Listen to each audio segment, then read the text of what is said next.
Good afternoon, everybody, and welcome to today's webinar. It's going to be about handling disciplinary and grievance procedures, what you need to know as a union rep. We all know that in many ways, disciplinary and grievance procedures are a rep's everyday bread and butter. It's what members will come to you about when they need assistance or support in the workplace. So we'll be covering the procedures and some top tips and hearing about experience from a rep who's got a lot of years experience dealing with this. So I'll just come to our speakers in a second, but a couple of things before we get going. It's fantastic to see so many of you already introducing yourselves in the chat panel on the right hand side. We've got a record number of people joining us today. It's so great to see. So please tell us who you are, where you're from, your workplace, your union, and use the chat panel to exchange any tips and advice for each other.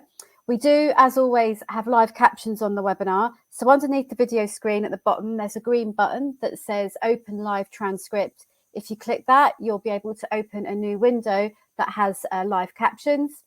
You can also ask a question of our speakers. Right at the bottom of the screen is an Ask a Question button. Please post your questions there. We'll try to answer as many of them as we can after our presentations, but we won't be able to get to all of them, but we'll do our best. But please don't think that we ignore any questions. We use any questions that we don't answer to inform advice that we put out generally, or we might come back to them in another webinar. Okay, before I turn to our speakers, I've got a request for you today. As there's so many of you tuning in, we thought we'd ask for you to share with us at the TUC your success stories as reps. We always like to hear about what you're doing to make a difference in workplaces up and down the UK, because we like hearing about the positive work that reps do and how and when you've been able to help your members smile. So this could be a really big change that you've made, or it could be a small change. Any change or any effect that you've had in the workplace matters to us. So we'd really like you to share that with us.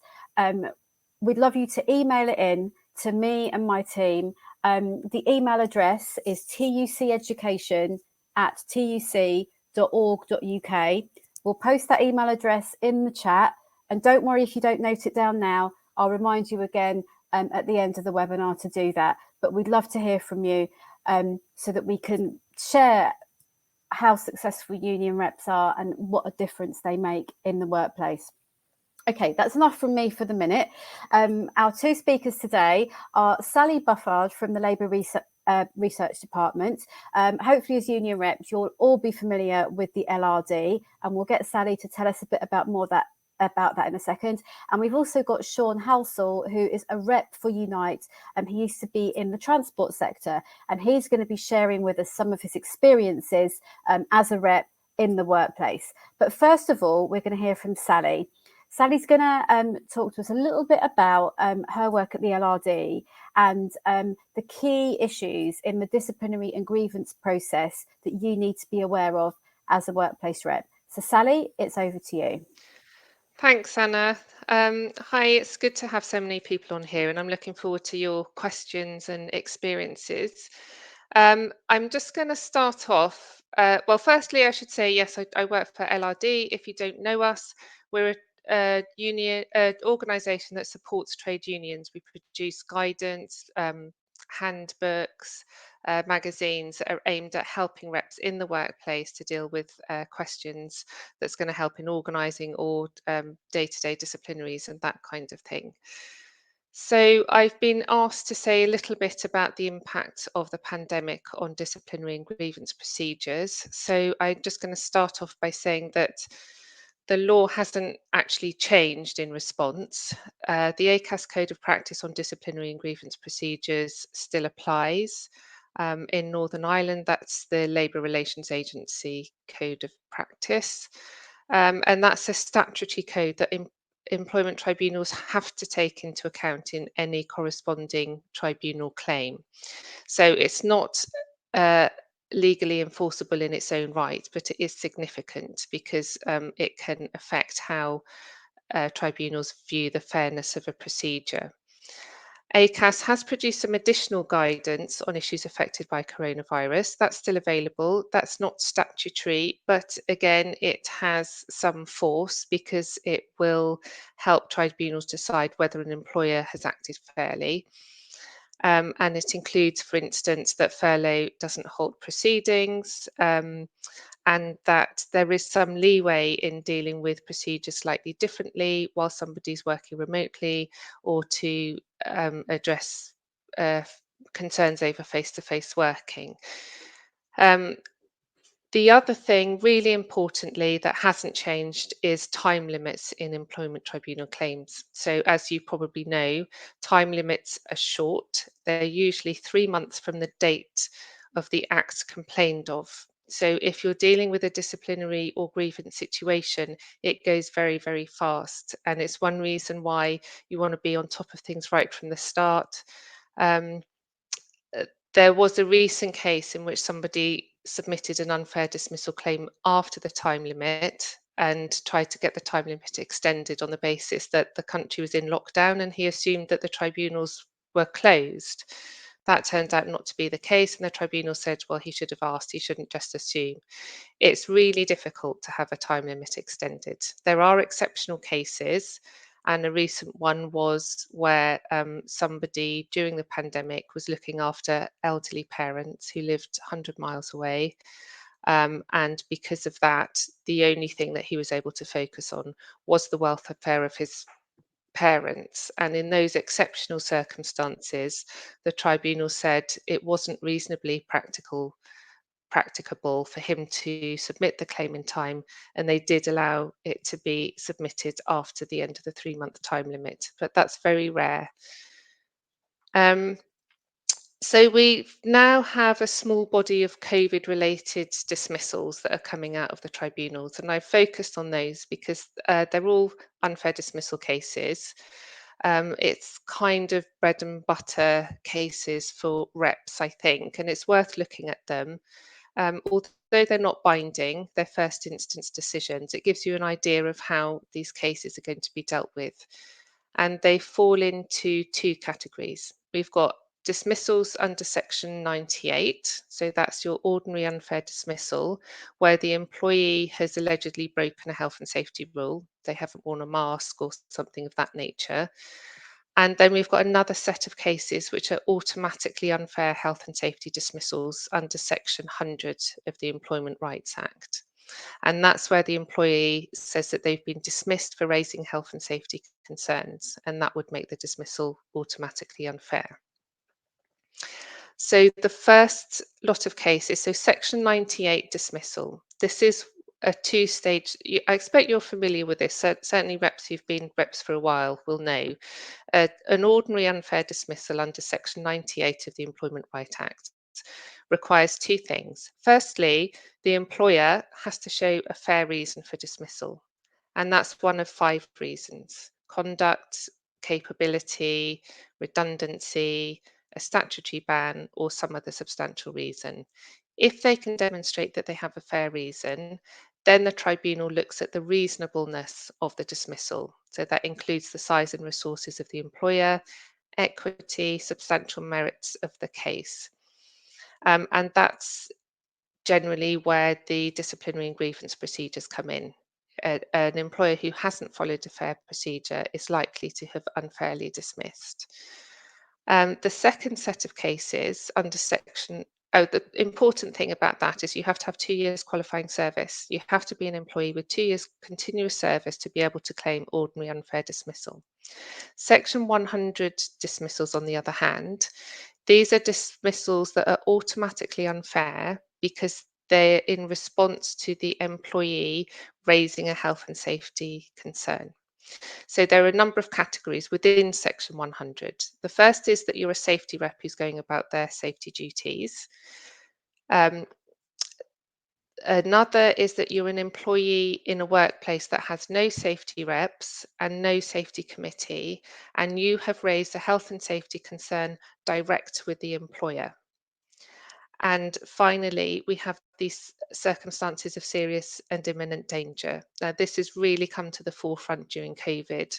Those kind of cases were relatively rare beforehand, but because of the nature of the virus, we've seen a lot of cases of reps. And in fact, I'd really like to hear from reps who have used this to defend members who are being forced into work against their will.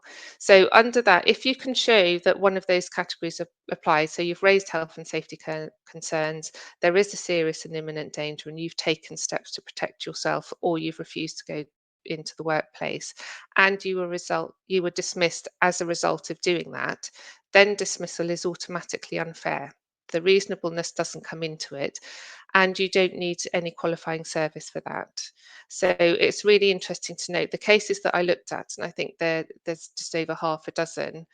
All the automatically unfair cases under Section 100 were brought by employees who didn't have 2 years service. And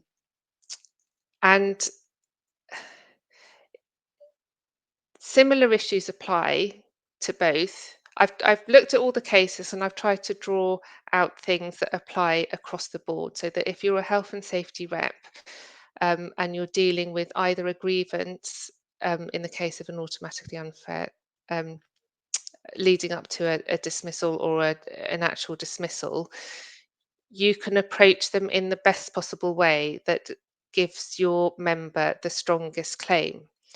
Bearing in mind that the time limit is going to go really fast, I think it's always good practice to assume right at the start that you're actually preparing a tribunal claim. So although we hope that all issues are going to be resolved in the workplace, because you've got a better chance of keeping a member in work than you have winning an unfair dismissal claim. If you approach it with that in mind and in a really structured way, you've got a much better chance of having a strong case.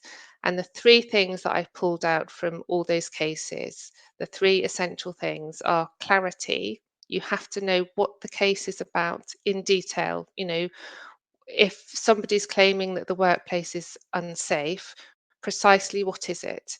Make sure that all the precise issues have been raised with the employer. The second is consistency. The position needs to stay the same throughout the whole case. If there is any departure, you have to be able to explain it. So if you're saying, you know, if your member's saying on the one hand that their grievance is about one thing, and then further down the line they're changing the story a bit, it weakens their case. And so try and get a consistent position right the way through.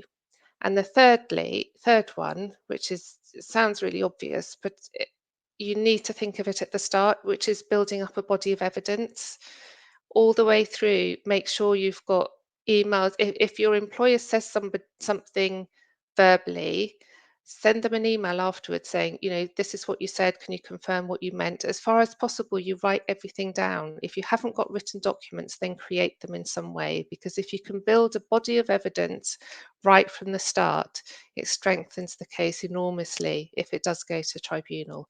And I'm not saying that you are going to end up there, and clearly you need to manage members' expectations. It could be that, you know, there isn't a potential claim there, but if you approach every issue as if it's as a structured case, I think you'll be much more prepared if it does come to a tribunal to succeed in the claim. I have prepared a summary of all the cases that I've looked at, and I'm going to send that afterwards. I think Anna's going to send it out to all people. But I really wanted to hear questions from you and examples from your workplaces. Thanks, Sally. Yeah, just to reiterate what Sally has said there, she's referred to these cases. Rather than go into detail now on the broadcast, we will send you a list of those in the follow-up email to this webinar, where we'll give you the name and, if you know, links to information about them if we have. sorry, it's so that you can read a bit more about them yourself. As Sally said, we'd like to hear questions from you, but while you're posting those, I'm just going to switch over to Sean, because Sean is a rep for Unite, the union.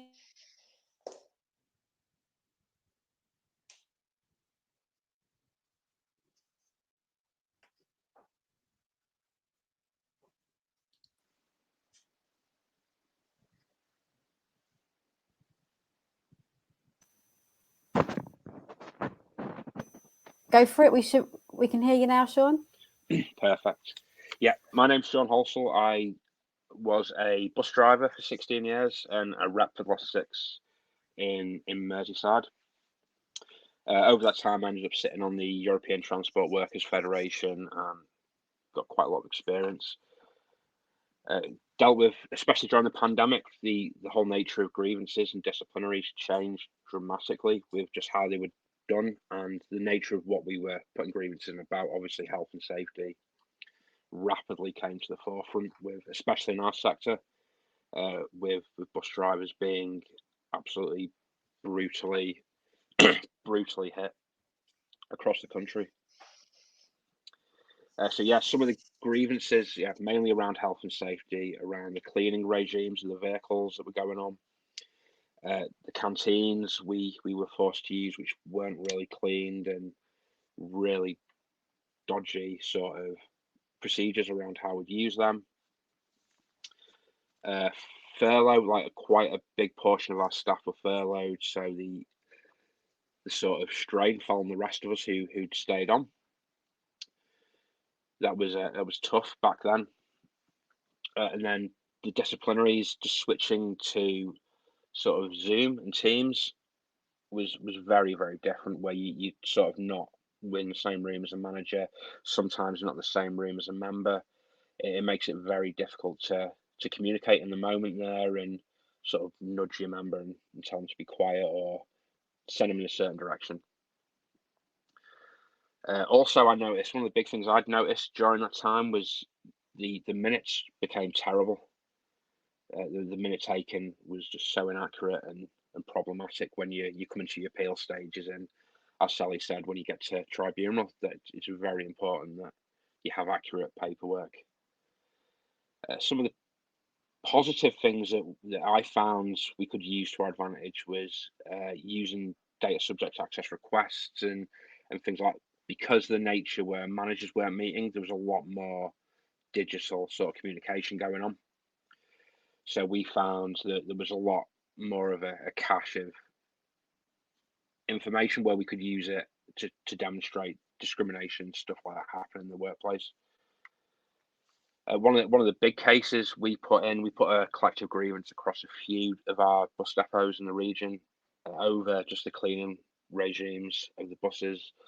We were getting ignored at first, and the grievance itself in its entirety was leaked to local press, and that sort of brought the company to the table. They panicked then. Obviously, they're in receipt of quite a bit of money from local government to continue running the buses at that point. So the last thing they wanted was any negative press and anything to come back on them. One of the massive problems is just the political side of it, the extremely poor legislation happening around just the mask wearing, for instance, on the buses. It was, you've got to wear a mask. There wasn't really any way for us to properly police that. It was all getting put onto the driver. That would end up in massive arguments, and then drivers just end up stopping enforcing it, and it became just chaotic. There was no enforcement of a lot of the legislation that was put in. We had people just riding around on buses, just getting out of the house. No way of us being able to police that again. And quite a lot of them end up in arguments and then complaints, and then you end up sat next to your member who's just trying to do what they think's right for themselves, their families, and the rest of the colleagues, because they've been complained about because someone isn't happy that they're being asked to wear a mask or follow any of the other health and safety sort of procedures. Also, I think from me, we've noticed that it's very difficult. The small day-to-day stuff in the workplaces have kind of been ignored with, and rightly so. There's large scale redundancies going on up and down the country, fire and rehire being used all over the place, where absolutely we've got to focus on where we can protect and save the most jobs we can. But it's hard when that's at a cost to the day-to-day stuff in workplaces, and we may be slowly losing some of the conditions and sort of workplace terms we've got. So yeah, and again, I'd love to hear other people's questions and thoughts and your experience of the pandemic. Thanks, Sean. That's really helpful as well. I think some of the key points that really jumped out at me from what both of you were saying was, Sean, especially just then, you mentioned that because of the unusual nature of the past 20 months, your focus has been on other things, maybe rather than the day-to-day disciplinary and grievance, because of well, let's face it, the extraordinary situation we've all been in. But I think some of your points really rate back to the key things that Sally mentioned, which when you've got cases in your workplace on grievance or disciplinary, the key things are to know your member's case, know the detail, be prepared, so that you can be consistent with what you're saying and not keep chopping and changing, because inevitably, if you chop and change, it's going to weaken your case, isn't it? Keep your consistency and build up evidence. I think it's a really good point to say, even if it's never gets to a tribunal, it doesn't hurt to have all the evidence there just in case, and get records of verbal agreements. I think that's an excellent takeaway, really. If you something can be said face to face, but make sure you get it in writing afterwards. But I think both of you suggested this, is managing members' expectations. That role of the rep is to manage their expectations, to talk them through the process and explain what's going to happen.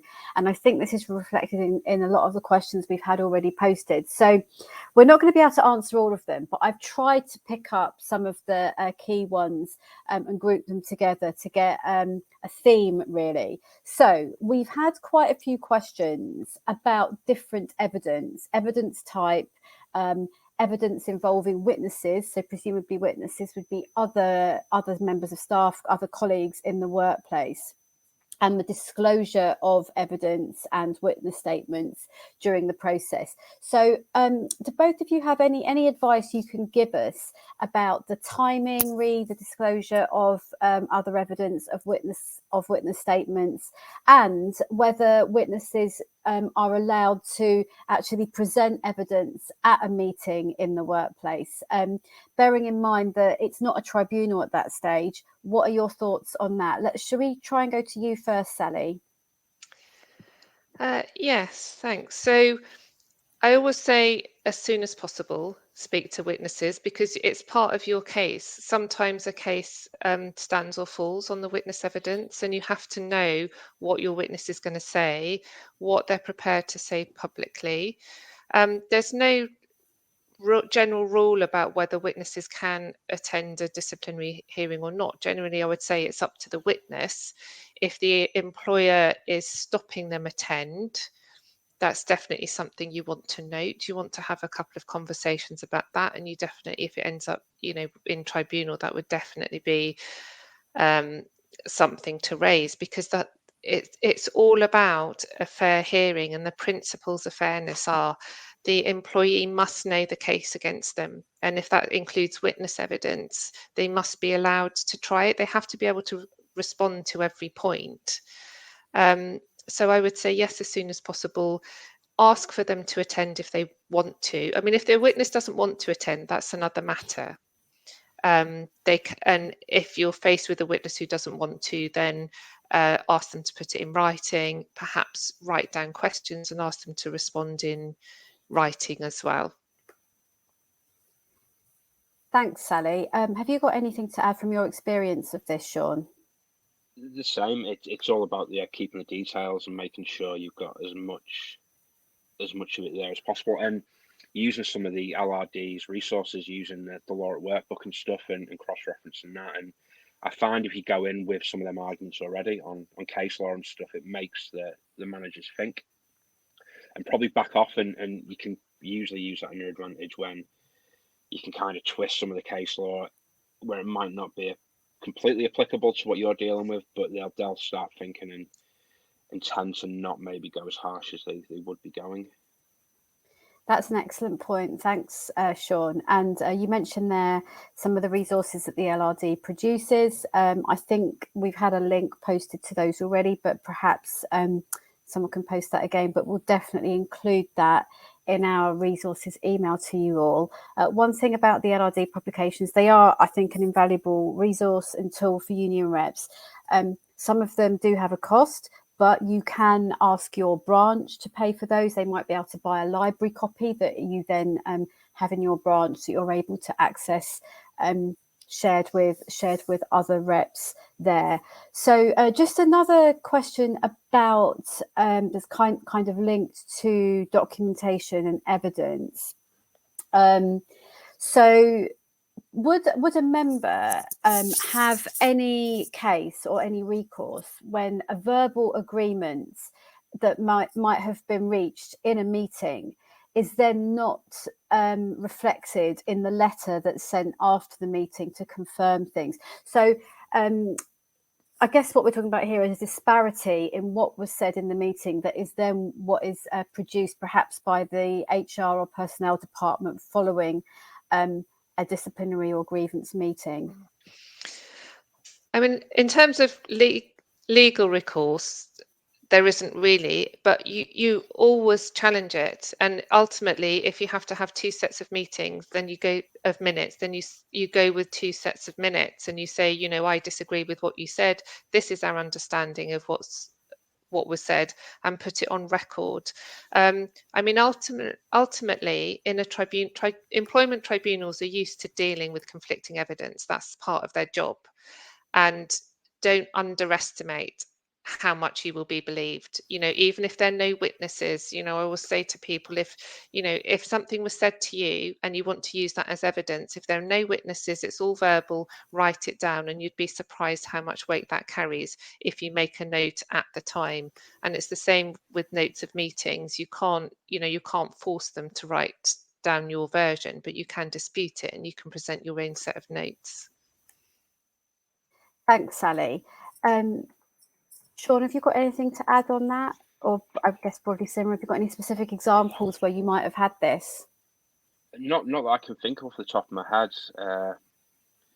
I think, to be honest, whenever we've had poor minutes come back or a letter, we've always disputed it, and they usually just come down and agree. I think I'm in quite a unique situation where I was in an extremely high density workplace. We had about 98% membership density, so we had a lot more muscle industrially to flex that, and they tended to not want to get into arguments over things like that with us.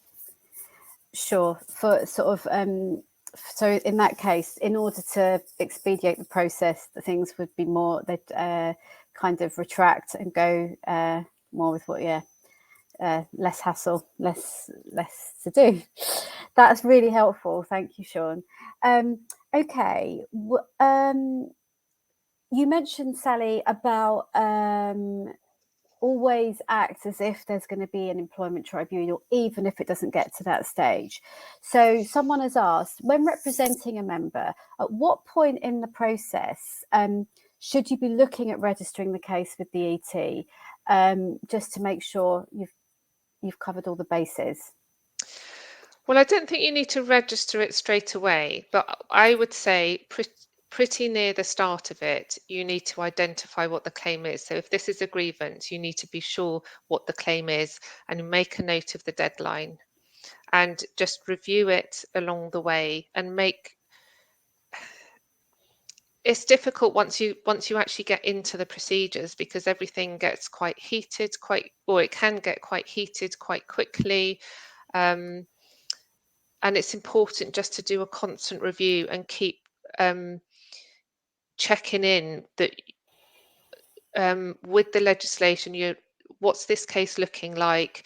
Does what they've just said weaken our case? Does it strengthen it? Do we need to get more witnesses in? So as long as you're keeping track of the case and you're building your evidence, you don't need to issue it at an early stage. And now almost all cases have to go to ACAS anyway. So just make sure you don't miss the deadline, but just keep it under review. That's what I'm saying. And try and reassess it every now and again. Have I got the evidence I need? What is the precise claim that we're trying to prove? Thanks, Sally. And just as a reminder to you, the audience, we had a webinar with 2 speakers from ACAS about a fortnight ago, I think. So if you missed that, don't worry, you can catch up on it online. We'll make sure a link is sent out for those of you who'll be interested, because that was very helpful as well about the procedures that Sally has mentioned. They went through those procedures in quite a lot of detail, and the ACAS process. Okay, sorry, you got your hand up, Sally? Yeah, I just wanted to respond to somebody's posted in the chat about making sure that new members know the disciplinary and grievance procedures. That's really essential, plus also that they know employers' policies as well, because that can be really vital, and that should always be part of the case. Making sure everybody's aware of the rules and that everybody knows what the ins and outs of the rules. Yeah, absolutely. So Sean, in your workplaces, how were new colleagues informed about these the procedures, the disciplinary and grievance procedures that you had through your employer? Yeah, whenever we had a new starter, we get the opportunity to speak to them, get them to join the union, which almost all of them did, and we go through the stuff, go through the handbook with them if they wanted us to, and explain it outright. And again, before any disciplinary, especially the more serious ones, I'd take them to a side and explain how I thought it would probably go, be brutally honest with them, probably a little bit more extreme than would happen in the end, but make sure they're ready for the worst to happen, but talk them through how I'd approach it. What I tended to do was try and get the first manager to slip up procedurally, because they're usually very poorly trained, will make mistakes in that first meeting, and if you're out of procedure, that gives you an angle to go at a tribunal and threaten them at the appeal or the final appeal stage. I think there was one case that never worked for me. I dealt with 9-10 dismissals. Only one of them I never got back on procedural stuff. So it's if you can trip them up early on, and it tends to be those first managers who aren't as well trained, aren't as experienced, and aren't perhaps thinking of the impact a tribunal can have on the company, because they have very little understanding of that sort of employment law and all that.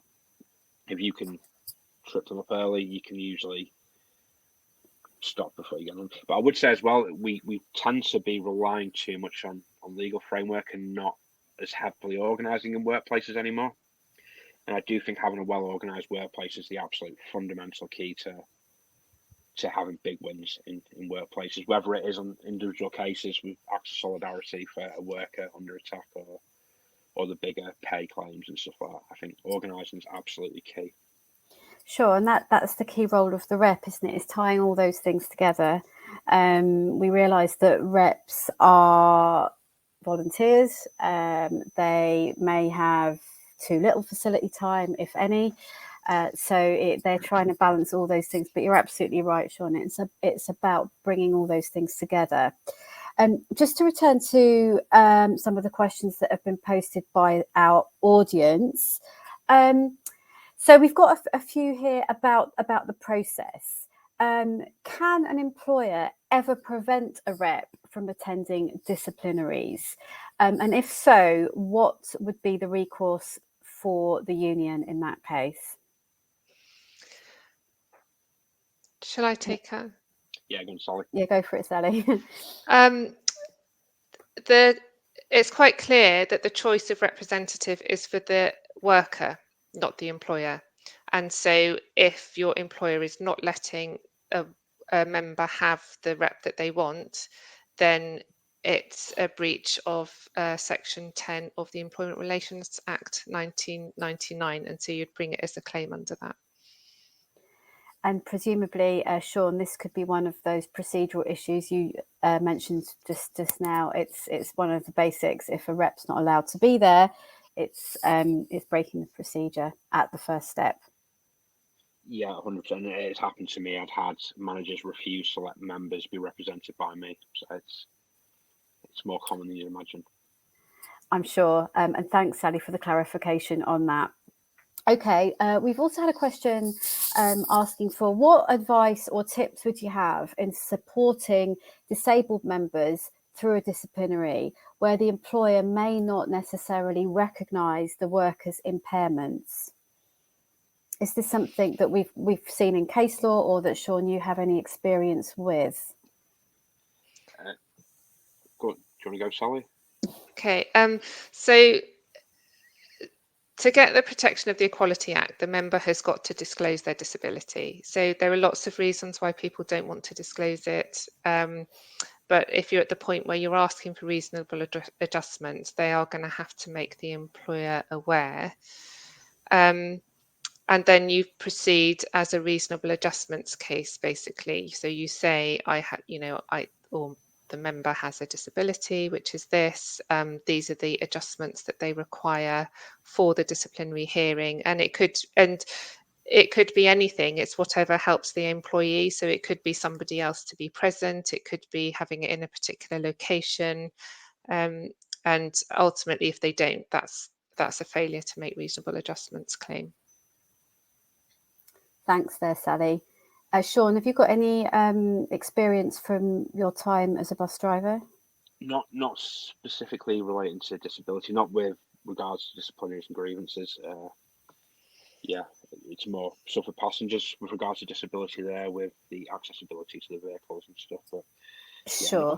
nothing there. Okay, no worries. Thanks though for that. Okay, maybe this a quick question because it will be a yes or no. To your knowledge, has there been any employment tribunal cases about long COVID yet, or is it still too early? I haven't come across any yet. Okay, that doesn't mean that there's not any coming, but it's perhaps something we can keep our eyes on going forward. Yeah, it possibly is still early days as well. Okay, if an employee has less than 2 years service with their employer, are there any circumstances where a dismissal can still be unfair? And if so, what are they? So there are a number of what are called automatically unfair reasons for dismissal. So they include the Section 100 health and safety dismissals, but it's things where, generally speaking, you're either acting as a rep in some kind of capacity. So if you're dismissed because of your trade union activities, your safety rep activities, because you're a pensions rep, any of those kind of things, if you're dismissed because of something you're doing in that capacity, that's automatically unfair and you don't need the 2 year service. Whistleblowing is another one. Health and safety dismissals we've covered. So it's those sort of things, and with any automatically unfair dismissal, there's no qualifying period for service. So if you look, they tend to be round about, there's a whole list of them in the Employment Rights Act. I expect we've probably got a publication somewhere that lists them. I expect Shanaz put something up. I don't know, it might be in Law at Work, or we certainly should have. Yeah, Shanaz is Sally's colleague at the LRD. So if there is something where this is mentioned, Shanaz, I can see you've already posted a few links. Yeah, please do so, and we will refer to that in our resources list. But thank you, Sally, for that clarification. Sean, I've got a question for you. So the audience member asks, should a trade union take on a case where a member has joined on the back of that issue? Or should it be a case by case when a grievance has already been submitted? Does that make sense? I've read it exactly as it's been written, so hopefully that makes sense to you. I know you're supposed to have the qualifying period. For me, myself, I think we should take every case on, regardless of if it's a joint for that issue or not, because if people see we're active and we can get resolutions to problems, then you're more likely to keep those people and build your membership. That's the only way you're going to grow your membership, is by being active. And we we're here to represent people. We should represent everyone who sort of needs our help, as long as they're in the union, of course. But yeah, I'd take anything on.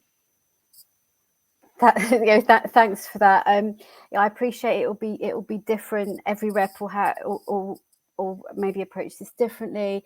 But also, when in doubt, remember you're not alone as a union rep. You've always got your full-time officer or other assistants at your union, be it the national team or a regional team, depending on the size of your union, will depend on how much where that support is. But there's always going to be support there.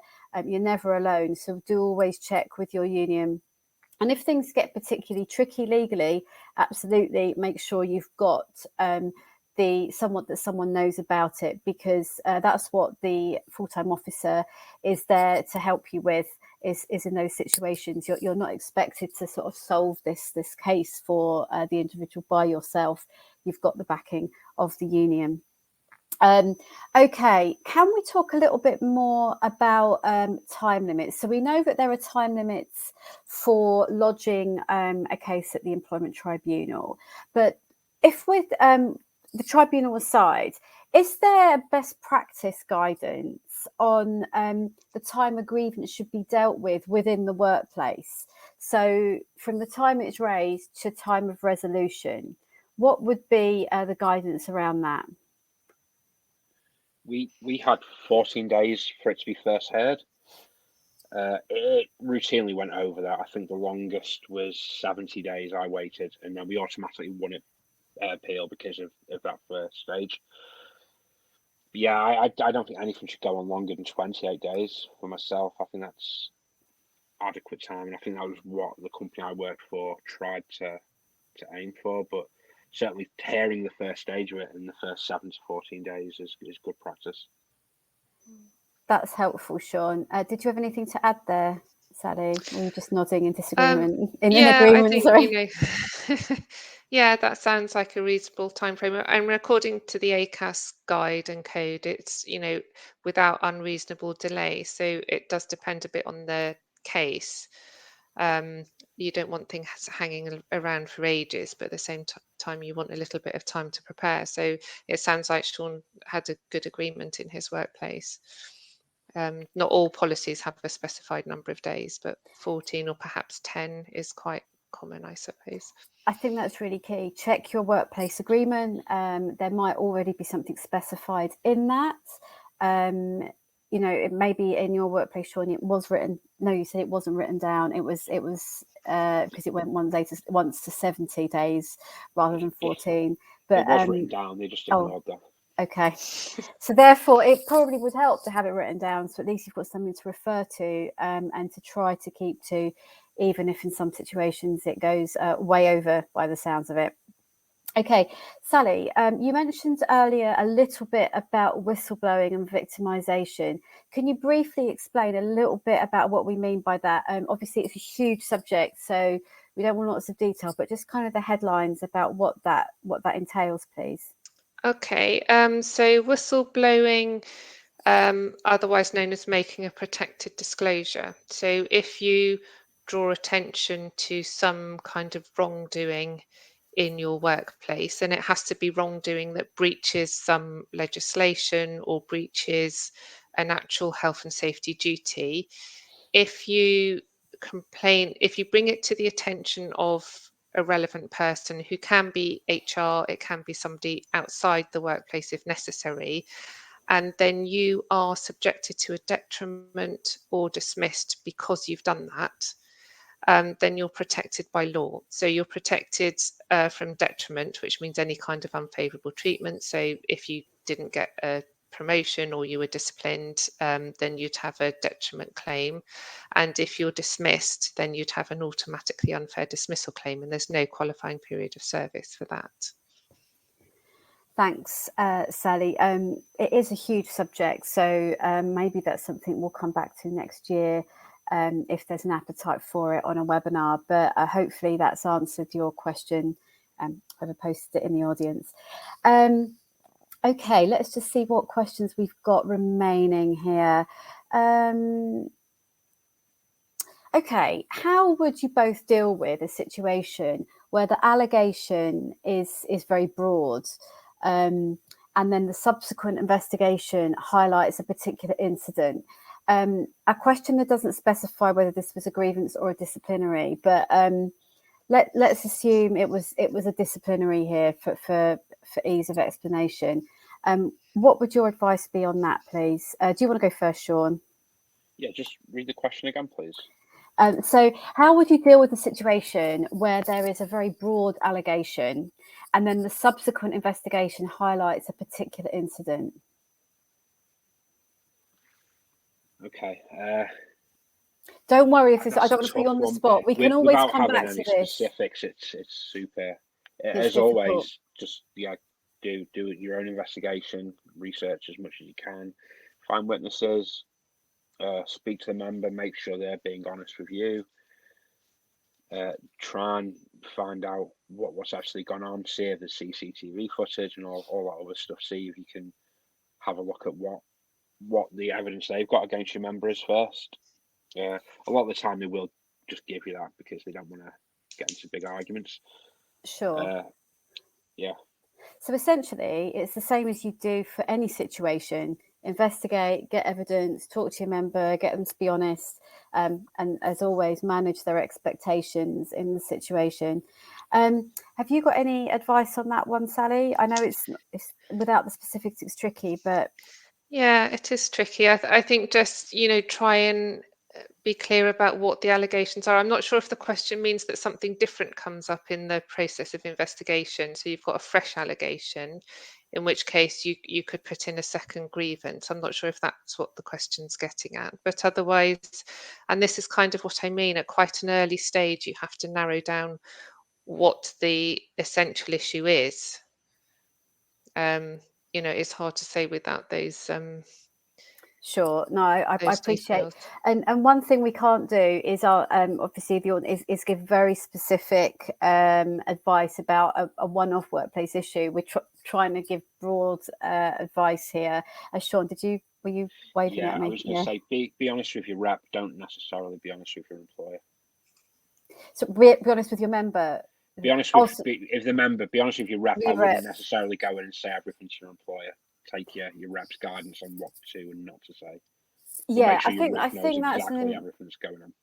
I think that's an important point, and you mentioned it in your opening remarks, Sean, that with the change to online meetings, grievance disciplinary meetings, one thing that you've noticed is that you can't maybe nudge your member to stop talking.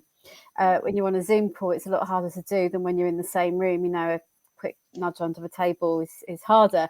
But I think that's important as well, is that sometimes less is more in these situations, isn't it? And it's about, again, prepping your member and managing their expectations in advance of any of these meetings. Okay, I'm just looking at what questions we've got here as well. So have you got any advice about joint hearings versus separate hearings? So the questioner has got two members of staff facing different allegations stemming from the same incident, and their employer wants a joint hearing, but the rep feels that isn't fair. What would be your guidance on that? I would say that's a terrible idea. It's bad practice on both sides, to be honest. That's only going to end with some sort of argument in there. If it's the sort of thing, if it's two people being disciplined for separate things from the same incident, sounds like there's been an argument or something. So you would want separate hearings? Yeah, that's just good practice to have completely separate hearings. The only reason the employer would want to do is to save money, having people taken off duty to be disciplined. Thanks for that, Sean. Were you nodding in agreement there, Sally? I didn't want to. Yeah, I would say so, because there's a risk of one party being prejudiced if they're both heard together.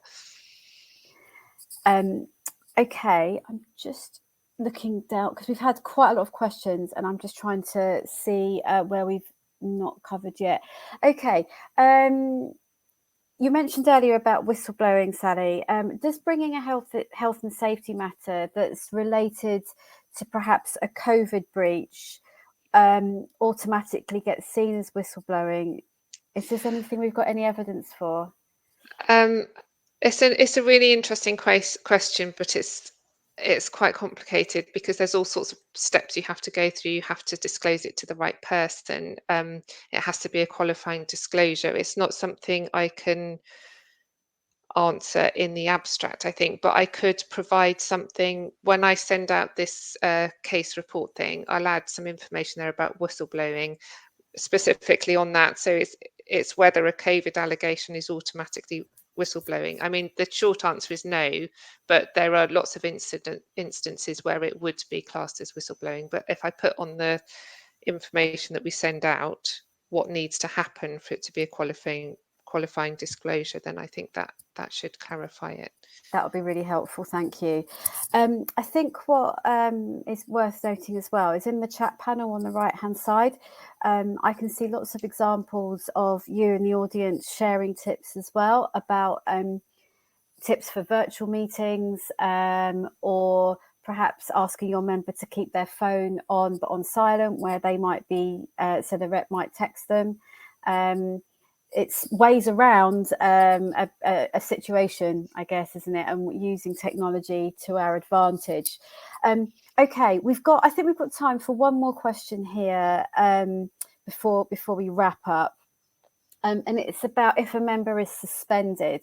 So the particular question asks about if a member is suspended for an alleged allegation, how long would the employer have from start to finish? So that's a specific question, but I'll also ask you just to give some maybe general advice for members who are suspended, and particularly what the rep can do in that situation with a suspended member. Should we go with you first, Sean? Yeah, I'm not sure there is a time limit. I know of people who've been suspended on full pay for 18 months. Right. Which, I mean, then it's just no case to answer at the end of it. So I think it's important that we as reps explain to the member that while it's suspended, that doesn't mean they're guilty. It just means you're being removed while an investigation can happen, and to try and keep calm and to use that time to do our own investigation and prepare properly and try and keep everyone calm. But I'm not sure there is any time limits on that. It's if the employer wants to keep you on pay suspended indefinitely, then I don't think there'd be too many people that have a problem with that. Sally, have you got any experience or evidence of this?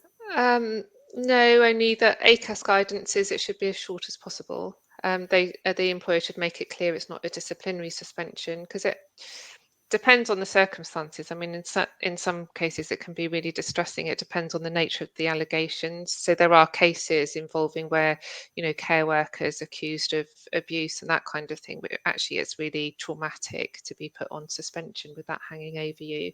So it really depends on the circumstances, but there's no, I don't think there's any specific time.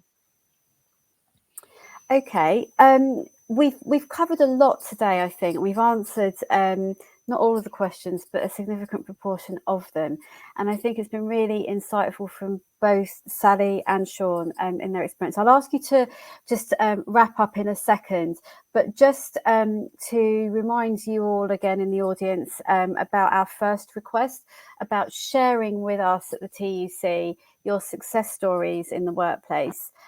We'd love to hear about what you have done to make a difference to the everyday lives of your members. So that can be anything from supporting someone with a disciplinary or grievance, like we've been talking about today. It could be making big changes around things like fire and rehire. It could be negotiating a family-friendly policy that has allowed someone to pick up their kids from school. It could be, we all know that the work of a rep is very broad and really does make a difference to people's lives. So we do want you to tell us about them. Please, can you email us on tuceducation@tuc.org.uk. That email address has just gone in the chat. We'd love to hear from you.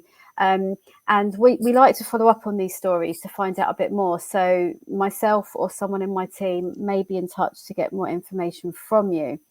Right, so let's just sum up now with our, say, top 2 or 3 tips for reps when they're handling disciplinary and grievance cases in the workplace. Final words from you, Sean. yeah, make sure you do your research properly. Everything has to be down to a T. Don't rush. You've got time. Make sure it's not rushed through. If you need more time, tell your employer that it needs to be postponed. You've got 7 days to do that. And get organised. You absolutely have. The key to everything here is being organised in the workplace. The industrial muscle is always going to be resolve things quicker and with a better outcome than the legal path for me. Thanks, Sean. Sally, any final words? Yeah, I agree with that, really. I just say get everything in writing. Make sure you know the policies inside out. Make sure you know the claim inside out. If you want to dispute anything, do it as you go along. Don't wait until the end and dispute it. It carries more weight probably if you dispute it at the time. That's it. But it's been great to hear all these questions. Thank you. And so thank you, Sally and Sean, for joining us today. You've been really interesting to listen to, and it's been a great conversation. Thank you, our audience, for tuning in and for asking such great questions. And it's great to see so many of you here with a fantastic record-breaking attendance. So we will be back a week today for another webinar. It's about AI in the workplace. That's a first for us. Do register if you are interested in hearing more about that. So we'll see you again soon, and have a good rest of the week. Bye-bye for now. Thanks very much. See you Goodbye. there. Thank you.